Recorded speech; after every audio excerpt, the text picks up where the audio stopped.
is in sync, so if you're watching and you want to leave a comment and say hi, then I'll know that you're hearing me and I will begin. So I'm just gonna wait until I see some people showing up and then I will start my demonstration today. Just making sure that this is all working. I see there are some people coming in, so hello, thank you for joining me.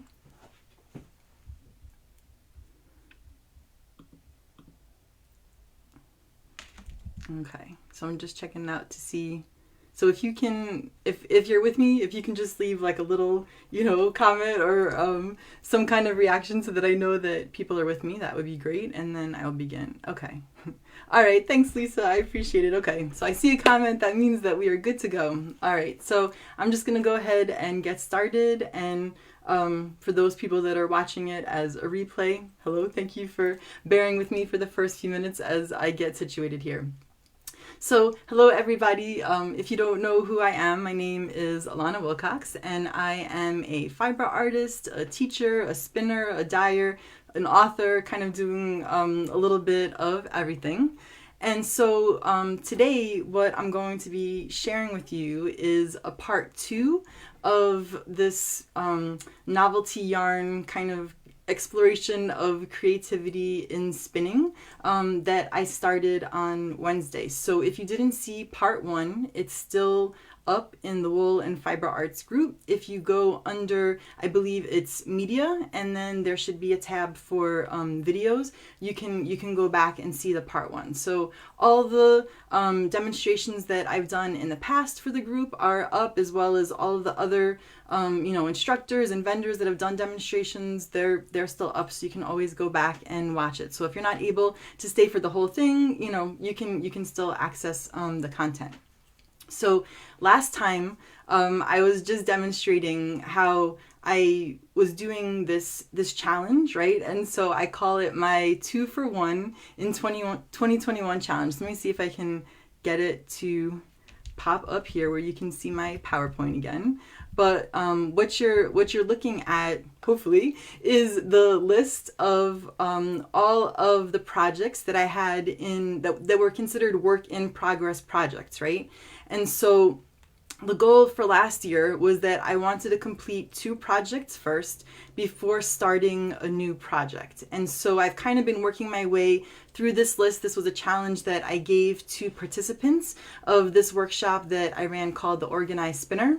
And so I'm still working on my list even in 2022, but what I'm sharing with you today is up on the top right of the list. It says my Wizard of Oz scrap spin. And so basically I created this shawl, and so I'm just going to do a quick recap for those that may not have been here last time. But in the top center picture, I did this shawl that was based off of the movie and the characters from The Wizard of Oz, and I saved all of my scraps. And so anything that was left over that was a small, teensy bit, I saved it because I had this idea, just like when you look at certain style yarns, how they have little accents in them, and of course it's escaping my mind the name of it, but a tweed, right? So if you look at like tweed yarns and they have like the little yarn bits and colors in them, I thought that it would be a really fun thing to do to save my yarns and do something similar like that, or make a novelty style yarn like that.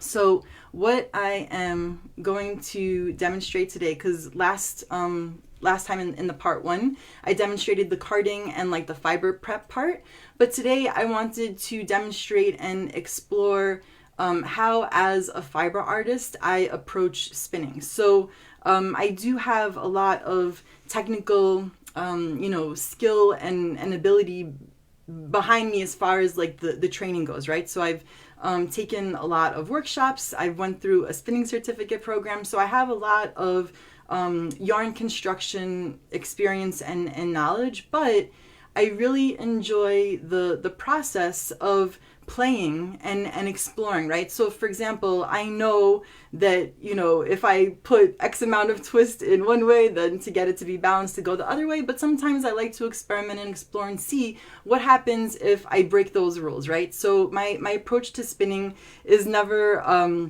you know, with this kind of like, it has to be done a certain way. It's just, this is kind of the fun part. So I am going to test out something over here.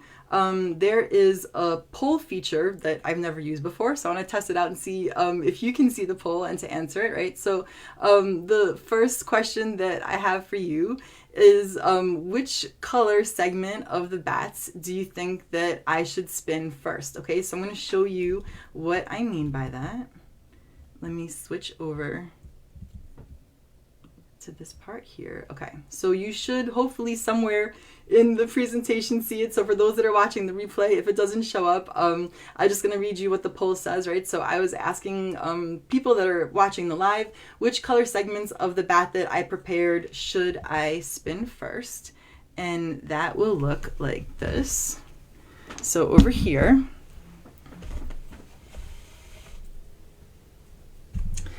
so during the last live, I did the carding of this bat, and so I had one section that was this like white color, and then one that was more like browns and rust colors. But afterwards, I was so excited, I couldn't stop like making them. And during the live, I was also talking a little bit about how I wanted to use pure black. Okay, so over here, I made one that was also black. Okay, so in the poll, if it's working, what I want to see is which color do you think that I should spin first? So it says that the poll is activated, but I'm going to try to activate it one more time.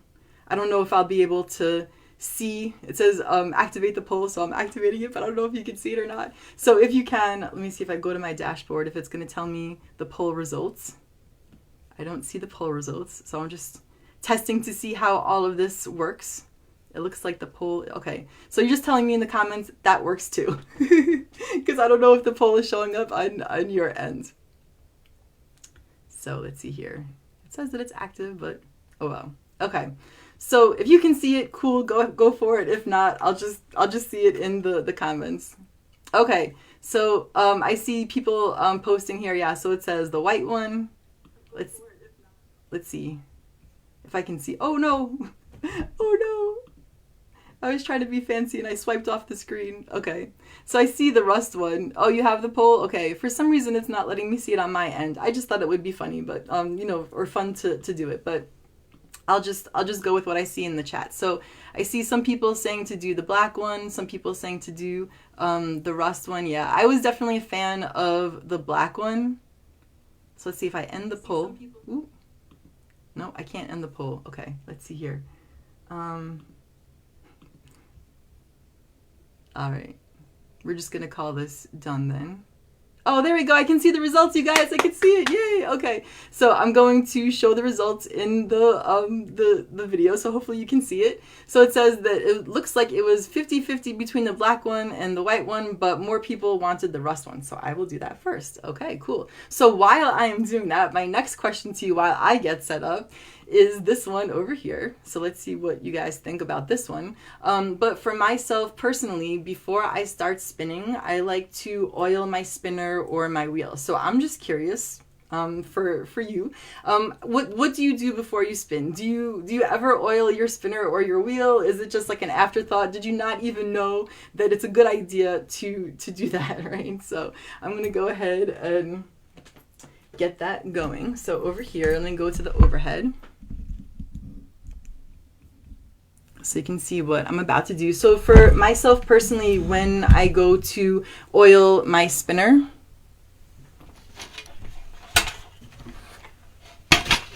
I like to put the oil, let's see where my oil is, okay. So I like to put a little bit of oil on my woolly winder, and that's this part over here that goes back and forth. I just like to make sure that my tools are in good working order. So I'm just gonna put a little bit of oil here, and I drop a little bit of oil on the flyer. Now, usually when I'm done with a full-on project, I'll go ahead and I'll dismantle my woolly winder and I'll do like a full cleaning. But I know sometimes there are people that didn't even know. Yes, okay. So I see Rania, she has like no idea you're even supposed to oil it, right? So yeah, so it's really a good idea as far as like taking care of your, you know, tools to oil them. Okay, so let's see here how many people. Oh, it goes an even split. Okay, so some people always oil it and some people don't, and some people do it when they remember to, and that's totally fine. Okay, so my next question while I get set up here for you,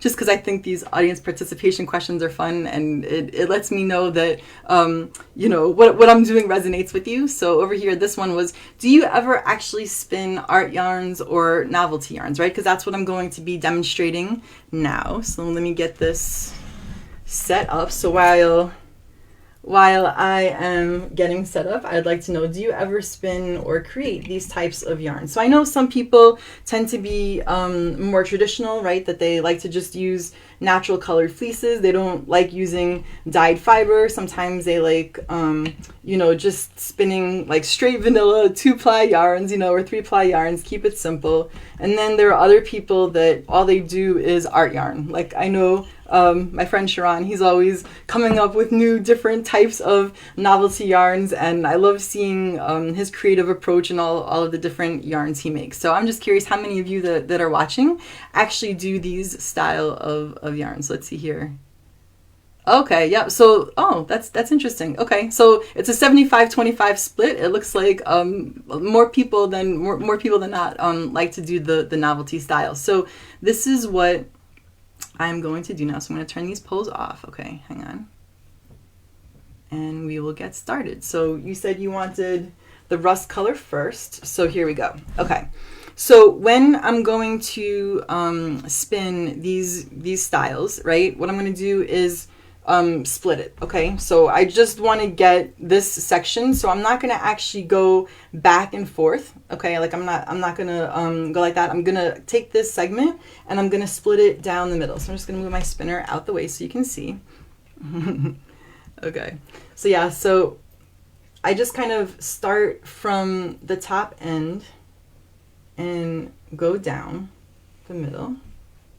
And I'm going to get some of, you know, the white crossing over, and some of the, you know, color, as you can see, is going to come over here on the white side, and that's fine. Again, this is just for playing for the fun of it. There's no, you know, right or wrong in it.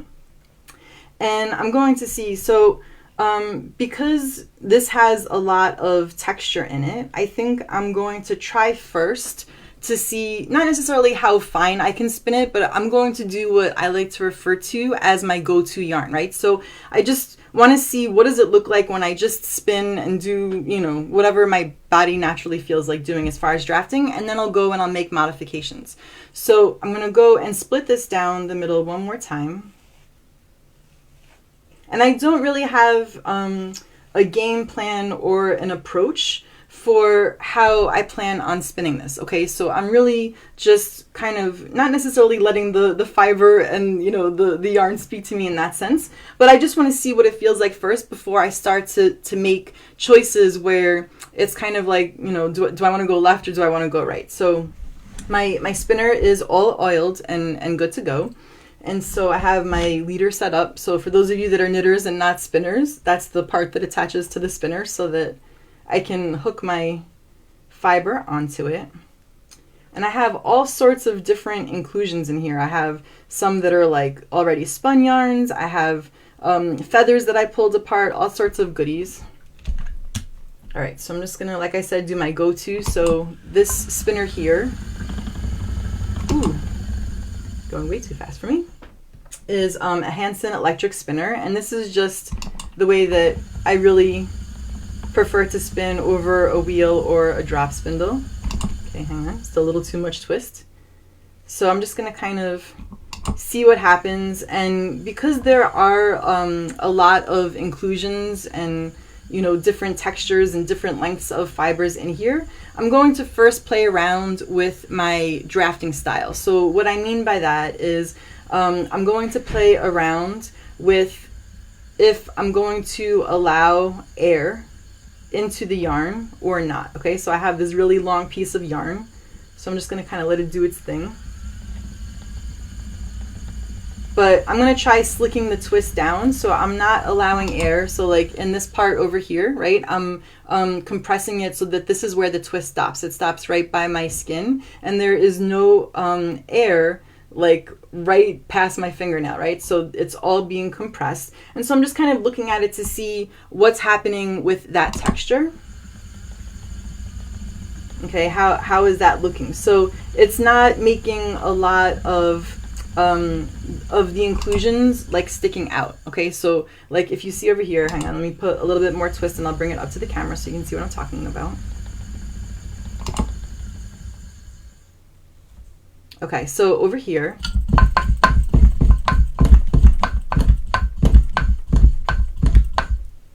I had this really short bit of, you know, I think that was like green embroidery thread.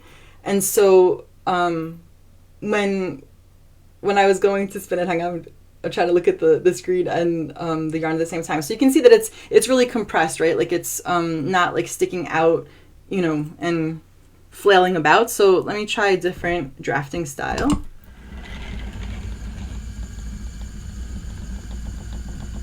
Okay, so now I'm going to see if I allow air in, right? So before I was compressing the air out, so now I'm going to kind of leave it open and see what happens.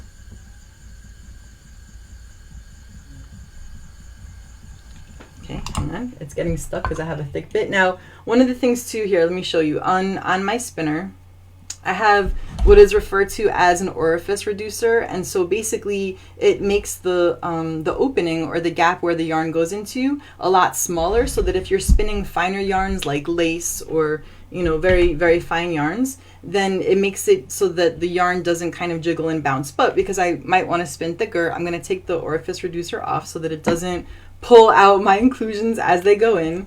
And now, because a lot of times, you know, spinners will say, well, what is the best wheel for spinning, you know, all types of yarns? And I always say the electric ones, because see, I can just modify it so easily, and now it allows me to spin thicker. So I'm just gonna stick this fiber in. Okay. All right. So I'm going to put a little bit more twist in now. Okay, so but I'm letting, too much. Okay, so now I'm allowing the air to kind of come through. So I'm not compressing the yarn as much, and therefore the elements that are in here, they're going to stick out a little bit more. So you can see, obviously, this one is very exaggeratedly sticking out. Okay, you know, so that can probably just come right off, you know, and like just get pulled out. So if I were to be using this yarn for something that would have a lot of wear, I mean, I can probably just pull it out just like that, right? So now I'm going to start to make more, I would say, educated choices as far as how do I want to approach those pieces, right? So obviously I don't want my yarn to self-destruct. So it might be choices that I make when I ply it, or it might be choices that I make when I'm drafting, right? So I might want to compress the air out and get the fibers slicked down more, and seeing how that goes. Okay, so let's see here.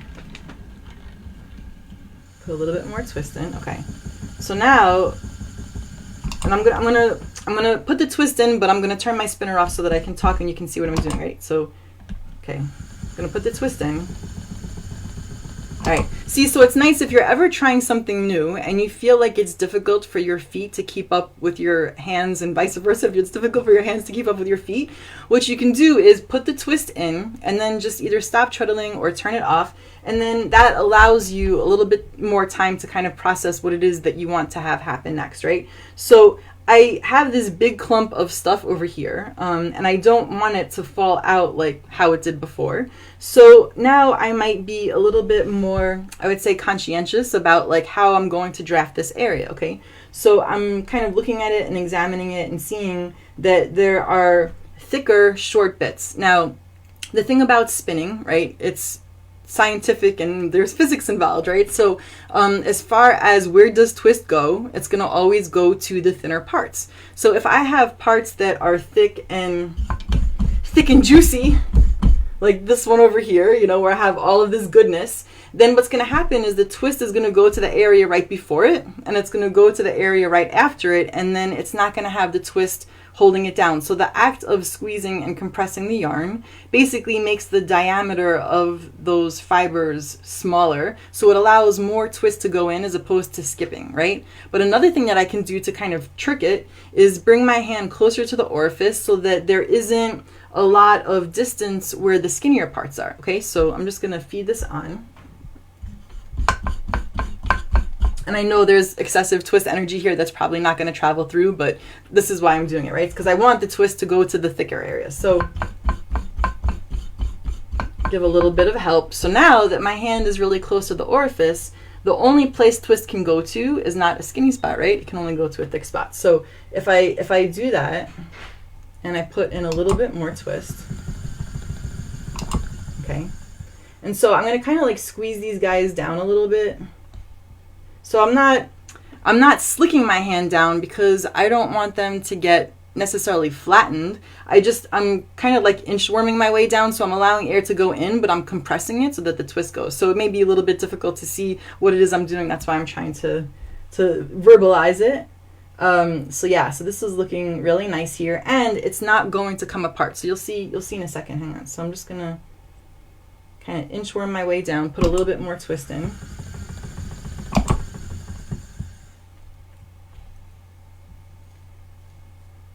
Okay, so when I bring it up to the camera, right, you're gonna see, hang on, takes a little bit. Okay, so you can see, right, so that gray piece that came out before, and let me just go check to my camera to make sure that I can see it the way that you're seeing it so that it's in focus. Okay, so let me get a little bit more.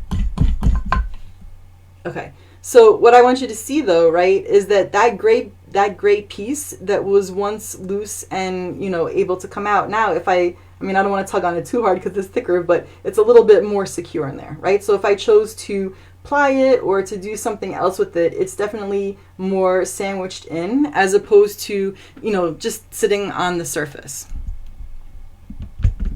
Okay. Got to go back so I can see what you see. Okay. All right. So yeah, so I'm going to feed this on. Okay. And so now, like, as I go, right, I can start to make these choices about, you know, how do I want to approach it? So if I spin in general a thicker yarn, it's going to require less twist, but then it's going to also make it more exposed. Now, what I was envisioning or imagining the yarn that I would use when I do this was, I wanted to make a novelty yarn to have like accents in a sweater. So maybe not the whole entire sweater would look like this, but just to have accents. So I'm going to try to see if I can draft it finer. So I don't want to spin a thick yarn just yet, but I want to see if I can spin it a little bit finer. So a little bit finer than what my go-to would be, because I have all of these inclusions, right, that are going to add this bulk to it, and see what kind of yarn I get. So while I'm doing that, let's see what the next pull was. Okay, hang on. There we go. Okay, so I'll activate this one while I'm spinning for a little bit. But my question for you is this your first time watching me or any kind of Wool and Fiber Arts demo, or have you seen them before? So I'm going to spin and check out the comments. Ooh, too much twist. Okay. So let's see what happens when I spin it a little bit finer. So most of the time when you see people that are spinning novelty yarns, you might see them spin them a little bit thicker, which is totally fine, right? Again, there's no right or wrong, but I'm going to see what happens if I try to spin this a little bit finer.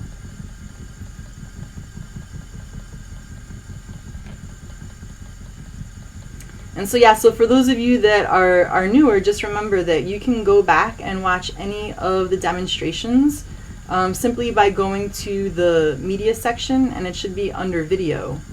And you can see all of the wonderful demonstrations that members of the group have done, as well as past ones that I've done as well. So if you'd like to see them, they should be up to. Okay, so look, even in spinning finer, right, I'm still gonna have these inclusions like the yarns and all of that. So I'm gonna bring this up so you can see. hang on. Okay, so I just want you to see, right? So even though I'm technically spinning the majority of it fine, I just want you to know that I am going to have thicker parts to it, right? So it's not going to necessarily be fine everywhere, but it would be finer enough that like I could use it with maybe a commercial yarn or maybe a more consistent yarn. Oh, you can't see the poll? Okay. Well, you can just let me know in the chat if that works. So I'm going to do the show the results. Okay, so it seems, oh, okay. So it looks like a lot of you have watched the demonstrations before, but there are a couple of newbies. So welcome to the newbies. Welcome, welcome. I'm always curious too, you know, because a lot of times, you know, and I guess it depends too, like how did you get into spinning if you are a spinner, or if you are in this group and you're not a spinner, but you are a knitter and you enjoy using yarn, you know, how do you get into spinning? Are you a spinner first and then a knitter after, or were you a knitter first and then you got into spinning? So if you're a spinner, if you're a knitter or a weaver or a crocheter that has never spun yarn before, I hope that seeing the possibilities of what you can create with hand spun excites you enough to try.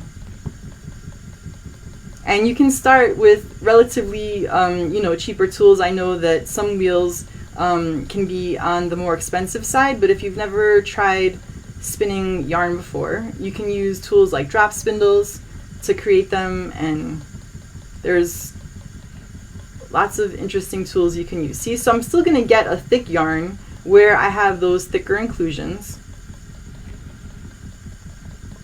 But for the most part, the yarn will be relatively on the thinner side, right? So I'm not going to make this like a corkscrew or a coil or anything, you know, like that at the moment, at least in my decision making. Okay, so hang on. Let me stop here for a second.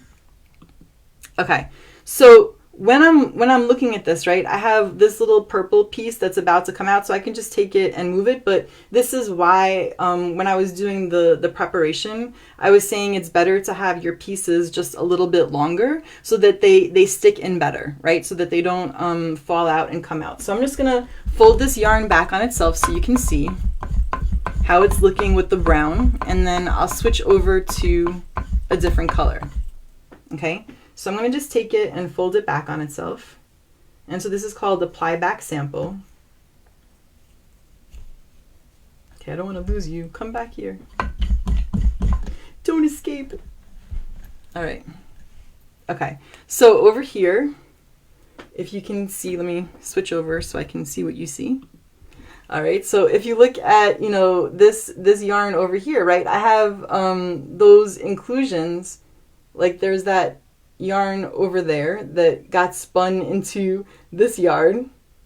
And so I'm going to have a relatively, I don't want to say thin yarn, but it's going to be thinner, right? Like it's not going to be a thick yarn, but then once in a while I'll have something nice like this that might stick out. And so, you know, depending upon how long it is, you might, if you're knitting, you may want to slip a couple of stitches so that thicker part can skip, you know, like sit on the outside of the fabric, or you might want to, you know, knit it in so that the pieces don't fly off. So there's two ways to approach those thicker parts.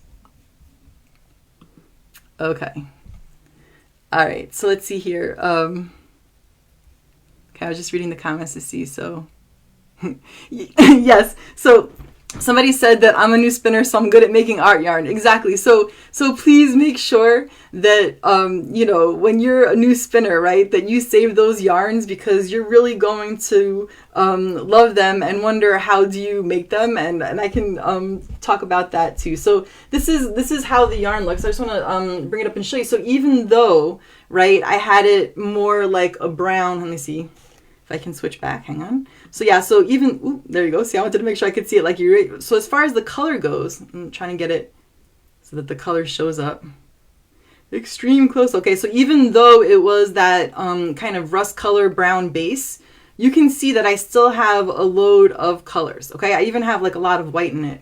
So I'm going to switch now, and this is the one that I couldn't wait for to do, the black one, because it just looks super cool. I don't know, there's something about black, and you know, it's showing up kind of as like this grayish color, but it really is this nice deep rich black. So I'm going to just go and spin a little bit of it, because I think it really makes all of those colors, there we go. It just makes all of the colors really pop. Especially like the reds and stuff, you know? So I just can't wait to see this. Okay. So now what I'm going to do too though, right, is I have my brown over here, and I'm going to take it and I have a piece of white cardstock. And so I'm just going to put a little notch in it, like so.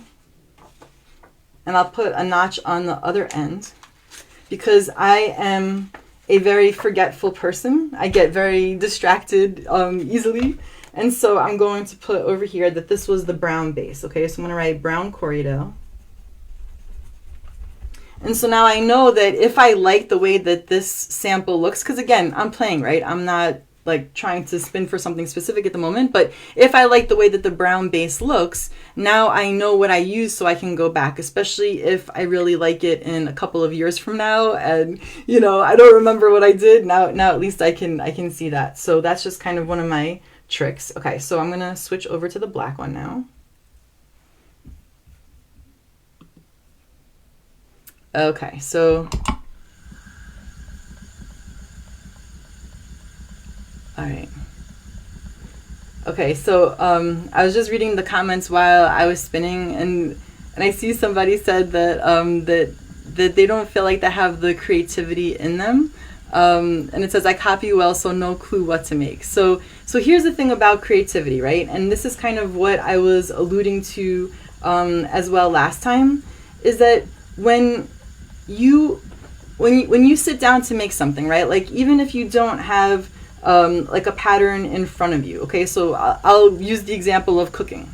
You know, so even if you're following a recipe, right? Sometimes you might try something and you're like, you know what? I prefer this to have more salt, or you know, I think this would be good if I throw something else in it. Like I made chicken curry once, and I love Indian food, right? And so it was more like towards like the Jamaican style curry, but when I have Indian food, I like it with like chicken korma, how it has yellow raisins in it. So I was like, you know what, I'm just gonna throw some yellow raisins in it and see, and I really liked it because I was making it to my taste. So even when you're just like sitting and thinking about, you know, what it is you like and what it is you don't, you're testing and experimenting and seeing that there's all these possibilities, right? So even though the recipe said to do, you know, X, Y, and Z, that doesn't mean that you have to follow it exactly. And that's the same thing when it comes to spinning, right? So if you just allow yourself the opportunity to play, so that's what I'm doing now, right? I'm just playing, I'm just exploring, experimenting. All of a sudden, in that space, okay, wait, this is really important. So hang on, I need to do my heart-to-heart cam. In that space of playing and giving yourself permission to make mistakes, to make a mess, to, you know, ruin things and all of that. Sometimes we make it so that the fiber is too sacred, too special, and then we don't give ourselves the opportunity to even see what we are capable of and the joy that allowing ourselves to have that space can bring.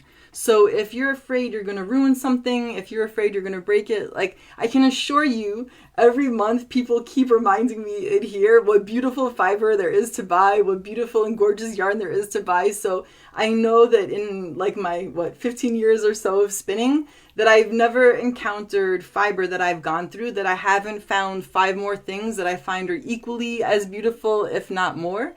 And so I really encourage you, if there's something that just makes you happy, right? And we love, you know, the time that we're spending spinning and knitting and all of that. Just use the things that make you happy. It's not like a bad thing if it doesn't become, you know, a blue prize winning shawl or something like that, you know, at a festival. Is if you're getting joy out of using it and touching it and seeing it and experiencing it the way that it was intended to, in the sense of why you bought it, right? Like, so if you bought fiber to spin, but now you consider it to be too sacred or special or precious to spin, then it just becomes a space taker upper as opposed to that joy bringer, if you will. So that's just kind of like my, you know, my take on it. Okay, so I hope that, you know, you come back to the group and you report what things you discovered in that time and space of playing. Because you might find and discover things that you never even knew that you liked before or that you're good at, just because you never even gave yourself the chance to try. Because I think sometimes the fear of failure can be the thing that stops us, right? Especially with things like weaving and like trying to learn how to warp a loom. How many people in here, okay, so it's not part of the poll, but how many people in here gave up on weaving because of trying to figure out how to warp a loom, right? I know that stopped me in my tracks many times, but you know what? I didn't allow it to be the thing that defeated me. So I just kind of went through it and made those mistakes and just, yeah. So, okay, so let's check out how it's looking with the black. So I think, wait, I have a little bit more. Okay, let me just finish this up. Yes. So I encourage everybody that's watching this, please go out and play this weekend if you have time, or the next time you spin, you know, don't finish your project, right? Just go into your stash, whatever it is that was that too special, too precious thing, and, you know, give yourself permission to enjoy it, right? You obviously have it to enjoy it. You know, to me, that would be like going out to the store and buying a box of chocolates or buying a container of ice cream and then not eating it because it tastes too good. It's like, what? No, open that thing up and enjoy it. Lord only knows the past few years have taught me that, you know, we may not have tomorrow to enjoy that ice cream. So I want to make sure that if there is Ben & Jerry's in the refrigerator, that shortly after it should be in my stomach.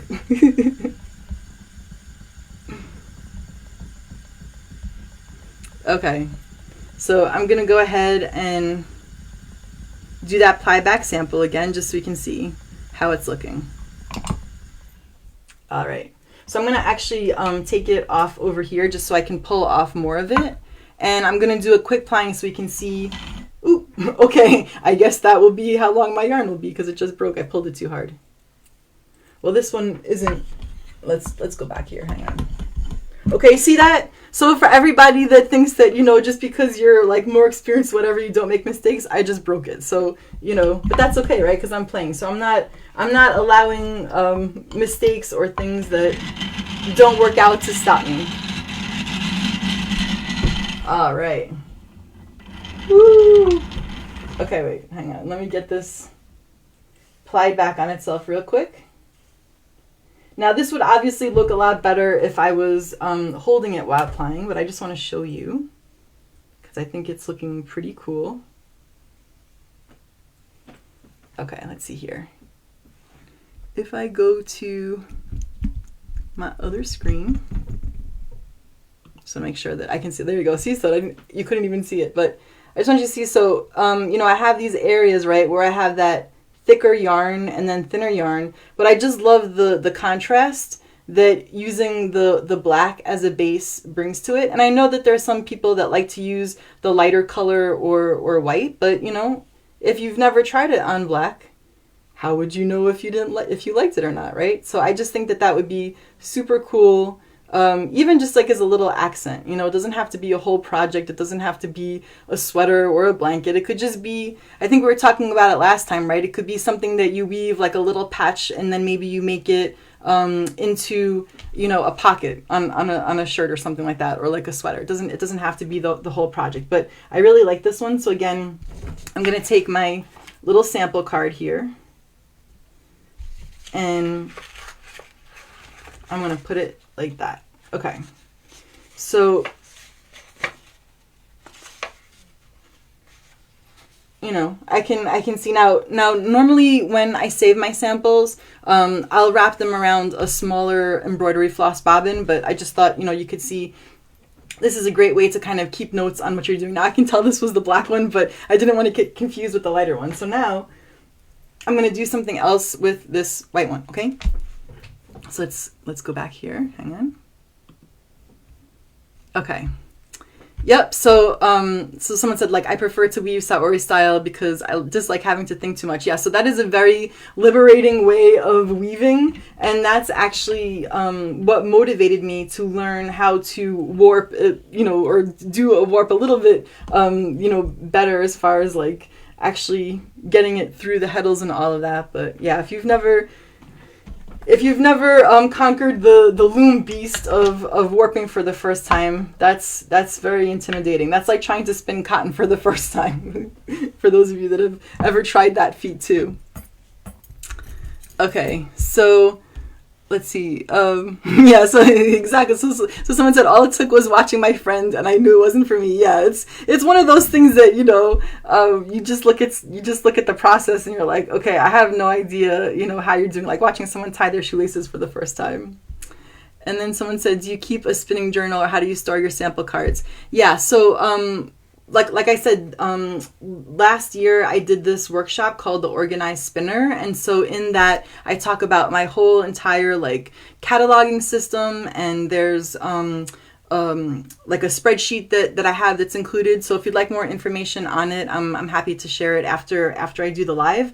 But yeah, I talk about my whole system for like how do I organize my stash and projects, and again, if you didn't see it in the beginning, just real quick. So this is kind of how I organize my work in progress projects and my projects, my wish list projects. And so my goal for the past year, and wait, did it go up? Hang on.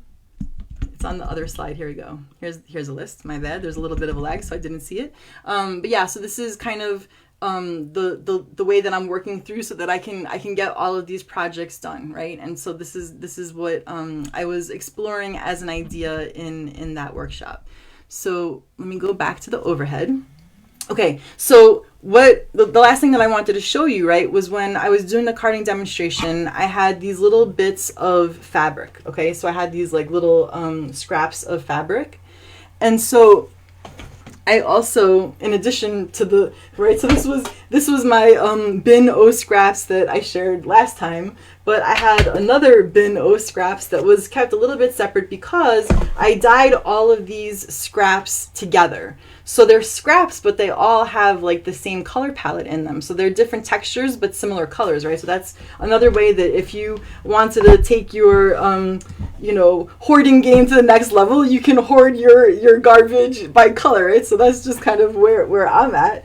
But I did these silk screening. Let's see, does it go this way? No, it was this way. Okay. So I did these like silk screen dyeing paintings in a workshop, and I had them left over. So this was a picture of my husband that I did.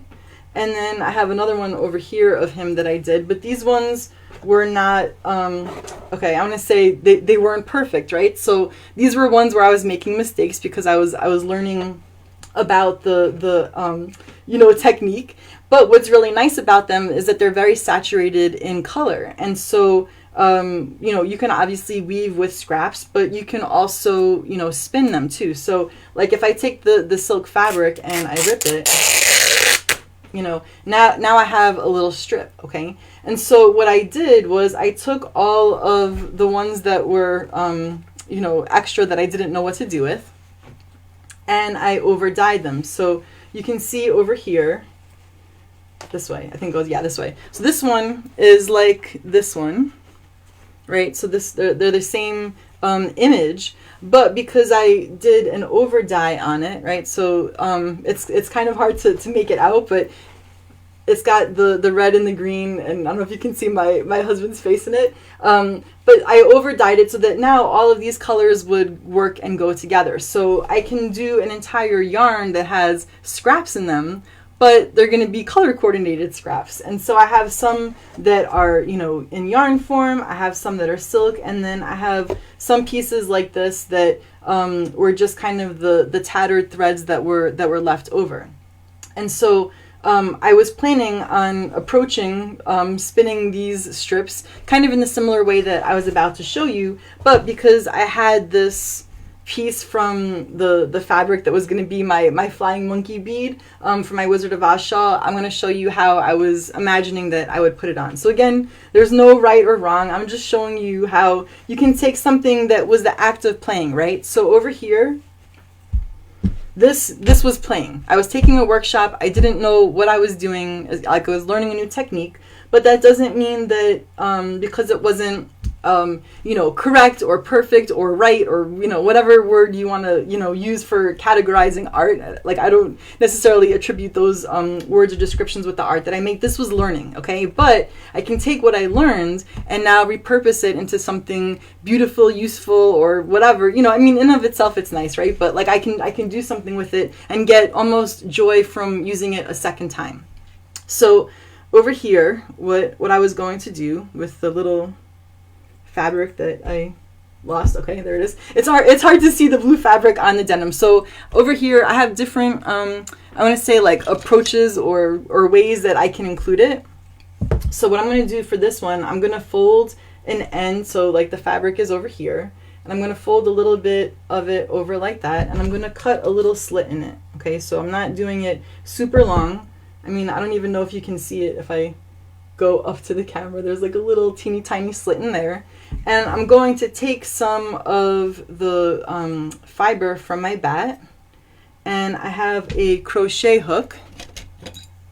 And so I'm going to stick my crochet hook in that little cut gap right there. And again, this is not like a specific technique. I don't know if this has a name or not. This is me just playing. Okay, so again, there's no right or wrong. This is just me asking myself, I wonder what would happen if I did, and then filling in the blank. So that's a great way if you're not sure about your degree of creativity, just ask yourself questions. That's for me what always inspires what I do. I always say to myself, I wonder if X is possible, and then I try it, and then I find out the answer. Okay, hang on. I gotta get my break band back on. So we saw the black, we saw the brown, so now I was going to show you how I would add other types of inclusions. Just gotta get it a little bit situated here. Okay. There we go. Okay, so what I would do is once I get to the part where I'm going to spin the fabric, right, I'm going to go and overlap the fiber over here. Okay, so I have the twist going in. And remember before I said that if you're doing something new or something that you don't feel confident that like your hands are able to, if you don't feel like there's something that your hands are able to keep up with your feet, it's okay to just go ahead and put the twist in. And then stop. So now I have the twist energy here. And so now I can think about how do I want this to work, right? So I can just go and spin it as a single like this. And now the fabric can technically move up and down, right? So if I wanted to lock it into place, what I might do is I'll pull the fabric down a little bit. Or just off completely because it's not working. And then I'm going to split the fiber like so. And then I'm going to only take half of the yarn. So I'm going to go in with my crochet hook into that hole, grab the fiber and pull it through, and break it, because of course. And then what I'm going to do is I'm going to take the one that was on the outside and the one that was on the inside, and I'm going to kind of clamp them together, okay? And so if I pinch them together like so, and I allow more twist to go in, what's going to happen is it's going to anchor that fabric right in that spot, okay? And so now I can make other decisions about what I want to do with it. For example, like, do I want it to roll up like so and turn it into a bead? Do I want to allow the yarn, or the fabric rather, to go down, and then maybe I cut another hole over here because I'm playing? So again, there's no right or wrong to this. This is just me asking myself, I wonder what would happen if I did this. And so now that there's the hole there, I'm going to split the end of it. So it might be a little bit challenged to see what I'm doing with my hands, but I'm going to split the end of it like so. Okay. Again, I don't know if this is a technique. This is just me playing. But I might find something I like. I might find something that you like and I hate. You know, it's just giving yourself permission to do it. I think that often stops us. And I don't know where that inner monologue or voice comes from that tells us what we're doing is wrong or not right or anything like that, you know? This is like our time to have fun. This is like our time to enjoy. Like, unless like you're doing a commission spin for someone else, like this is what you're doing for you. So I'm just adding the fiber onto the bottom. Okay, so I'll bring it up to the camera so you can see what I did. Okay, so someone said, and you tear all them into thin strips to spin them.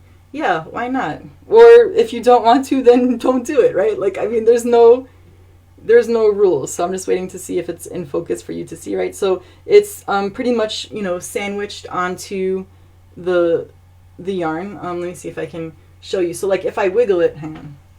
I have to feed it on to get a little bit more tension. Okay, so I can kind of go up and down like this, and it's not you know, like coming apart. Like it's anchored on pretty well. Hang on, there we go. Okay, so I can wiggle it up and down in it, and it's anchored on pretty well. And so if I go back, let me make a little bit more so you can see.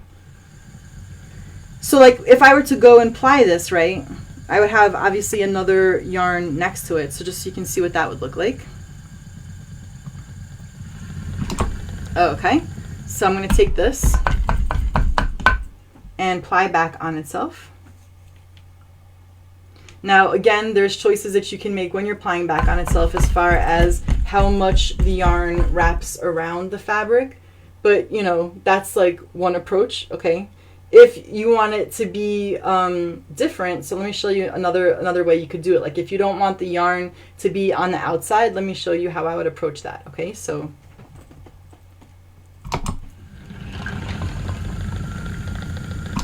okay, so I'm gonna get another piece of fabric. Let's see, I have this one that I ripped here. Okay, so I'll use this one. Yep, so I don't really know what I would do or what I wouldn't do. I think that's, you know, up to each one individually, right? Like, so if you're cooking and you're asking me, you know, should I put in like 200 chocolate chips into a recipe or should I put 201 in? It's like, you could put as many as you want, you know, there's no right or wrong. I don't know what I would do. I would ask myself, what effect or what look do I want? And then I would try to achieve it with whatever my skill set would allow me to based on my skills, right? That would be how I would go about it. Okay, so I did the same thing that I did before, right? Where I split the fiber. So let me feed it on a little bit. Okay, so I split the fiber, I cut the hole, I put the like half of the fiber through so that it's going to be wrapped on the outside, but I'm not going to anchor the bottom. So now I'm going to keep spinning. So you can see how I might end it.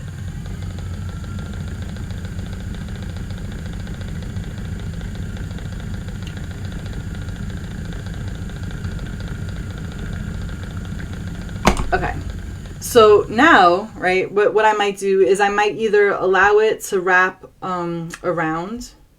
So I might allow it to wrap around like that. And then if I were to apply it, you know, then when I go back on itself, so I'm going to show you how that would look.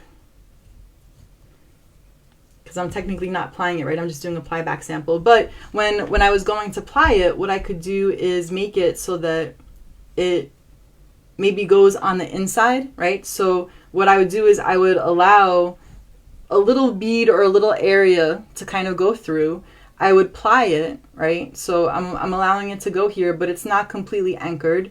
And then maybe I would go back with some glue or some thread. Maybe I would like sew it through, and then I can continue to wrap it and stick it down like that. So in the interest of time and not wanting to watch paint dry or glue dry, I'm gonna just use a pin to demonstrate what I'm talking about, and I'll bring it up to the camera.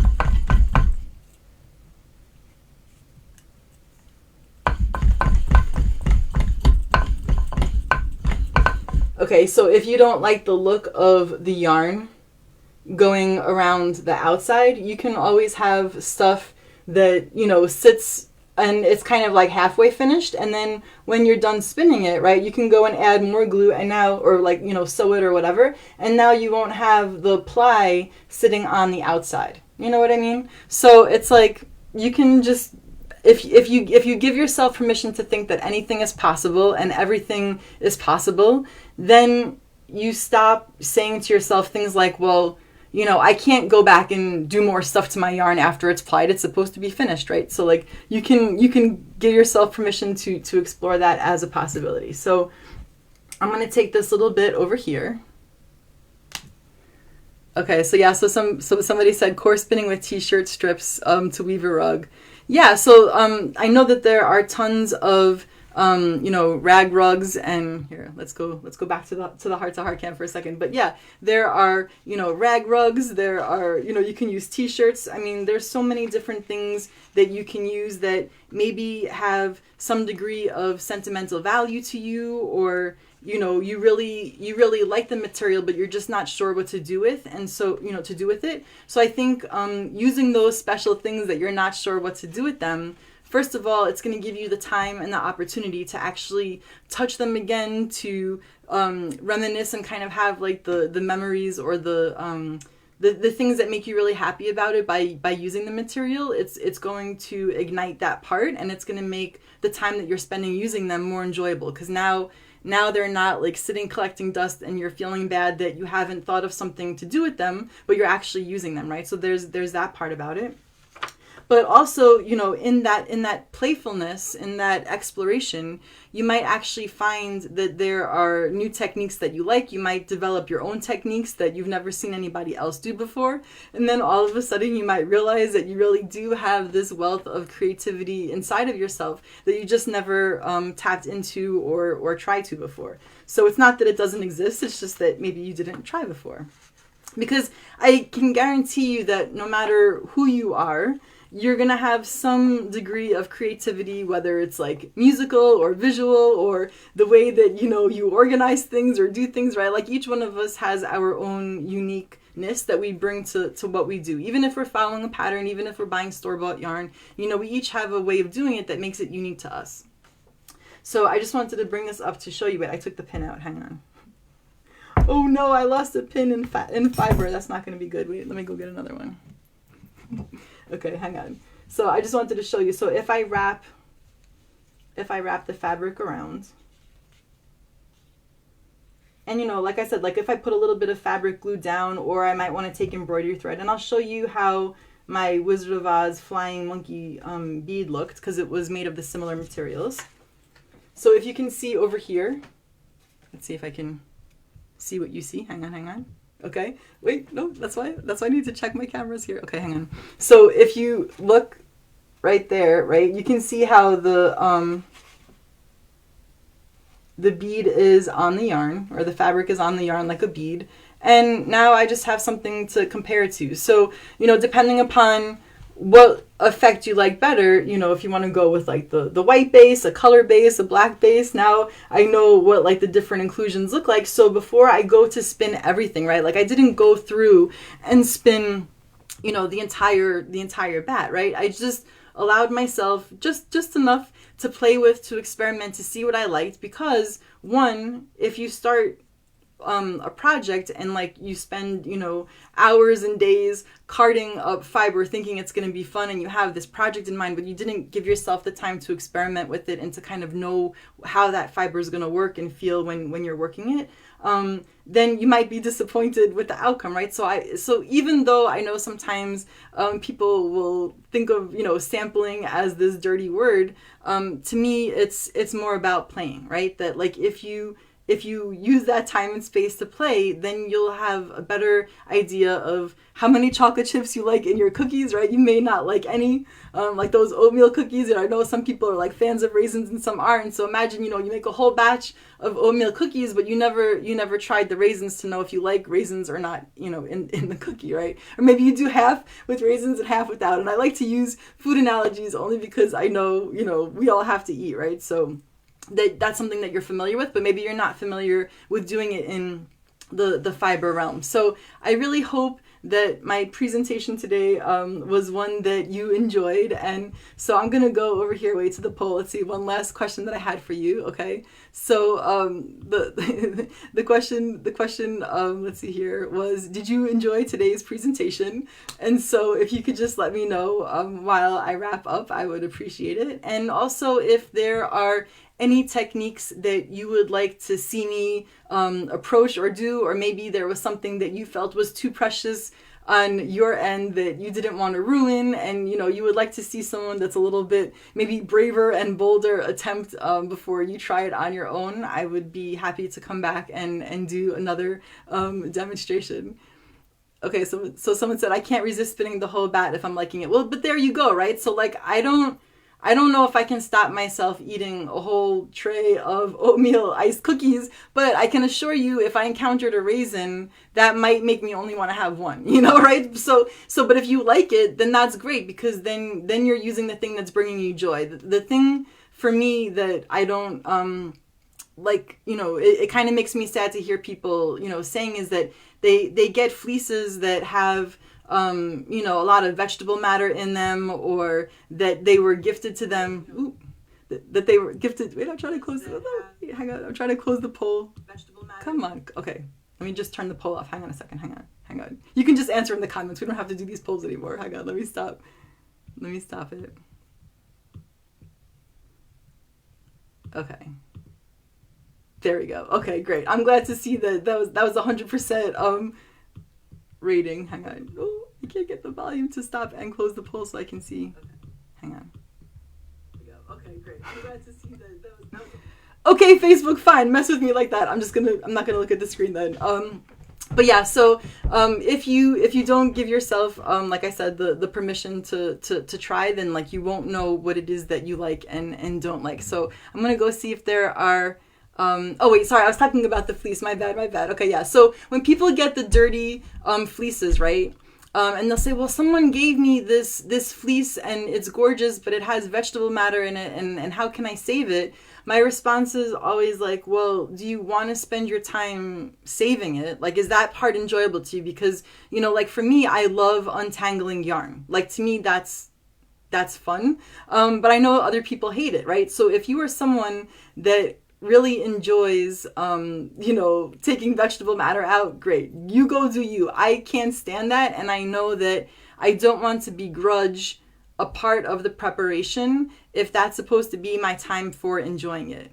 So I would rather get fiber that's in good condition than use something simply because somebody gifted it to me.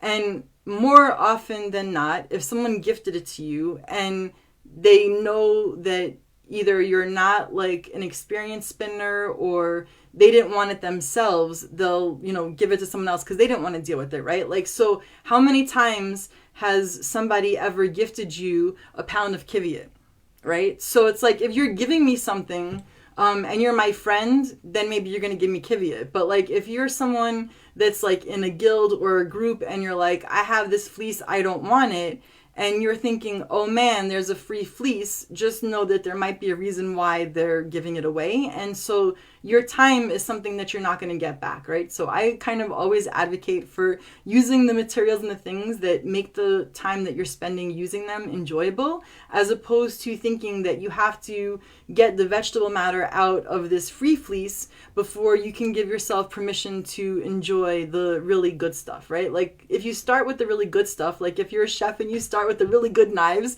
then you're not struggling using a plastic butter knife, to cook with, right? So you have the better tools, the things that are going to make it more enjoyable.